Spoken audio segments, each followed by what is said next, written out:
pandemia iniciada no ano de 2020 refletiu diretamente na economia mundial. Mas aqui no Espírito Santo, o cenário econômico foi outro. O ano de 2021 fechou com um crescimento econômico de 8,1% comparado ao ano anterior. De acordo com a economista-chefe da Findes, entre os fatores que influenciaram para essa alta econômica foi o avanço da vacinação. No ano de 2021, a gente, com o avanço ali da vacinação, em que pese o fato de a gente ter tido em março um pico no número de casos da pandemia, da Covid, né? A gente tem uma redução muito grande desse número de casos ao longo do ano, então o que faz com que as pessoas possam voltar a circular, as restrições, né, às atividades econômicas, elas foram retiradas e com isso a gente teve tanto o setor da indústria quanto o setor de serviços respondendo bastante bem ao longo desse ano. A Federação das Indústrias do Espírito Santo, a Findes, divulgou os dados do indicador de atividade econômica que apontaram o aumento da economia. De acordo com o Instituto Brasileiro de Geografia e Estatística, o IBGE, o índice está acima do Produto Interno Bruto, o PIB do país, e fechou o ano de 2021 com alta de 4,6%. Todas essas variações positivas foram superiores às observadas a nível nacional.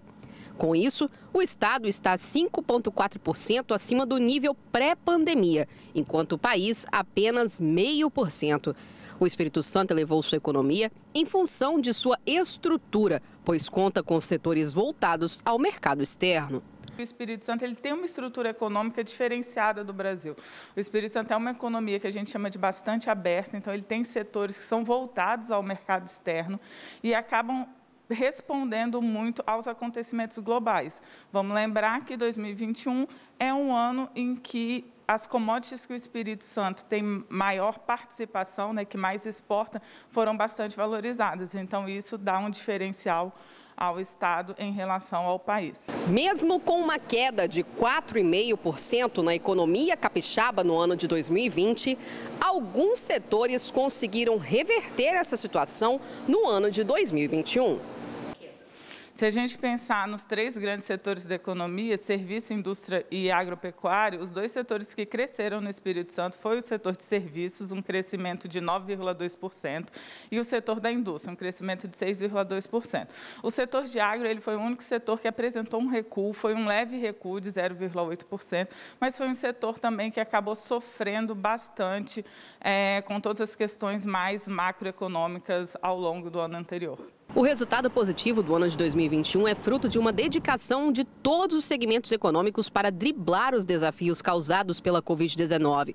Marília é empresária no ramo de calçados e diz que, apesar da crise financeira que atingiu o país, ela deu um jeito de dar a volta por cima, pois enquanto muitos empresários estavam desistindo, ela resolveu investir em seu negócio. Na minha experiência foi muito benéfico, assim, eu tive vários fatores que influenciaram para o meu resultado, porque eu mudei a minha loja, aumentei, aproveitei a pandemia para expandir, tive essa oportunidade e fiz esse investimento no momento que estava o mercado pedia o contrário, né? Todo mundo fechando, todo mundo se encolhendo, mas é a hora que você tem que aproveitar a oportunidade, né?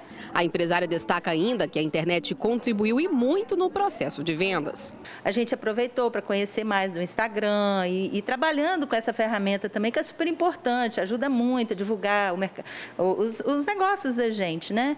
Principalmente moda feminina, né? As mulheres consomem muito pela internet e mesmo que não comprem por lá, mas elas ficam vendo o que tem disponível e vêm. Então, para mim, o resultado foi excelente. A expectativa econômica esperada eram as melhores em função do avanço da vacina e também na diminuição da contaminação. Mas com a guerra entre a Rússia e a Ucrânia, houve uma mudança principalmente nos custos energéticos. A gente entrou em 2022 entendendo que, olha, né, com o arrefecimento da pandemia, com maior controle, vacinação já, né, em massa, tudo isso poderia ser melhorado. A questão é que a guerra ela introduz novamente uma incerteza, principalmente sobre custos, e aí, em especial, custos energéticos, que acaba, né, influenciando bastante ali em termos de inflação e de preço ao produtor e ao consumidor.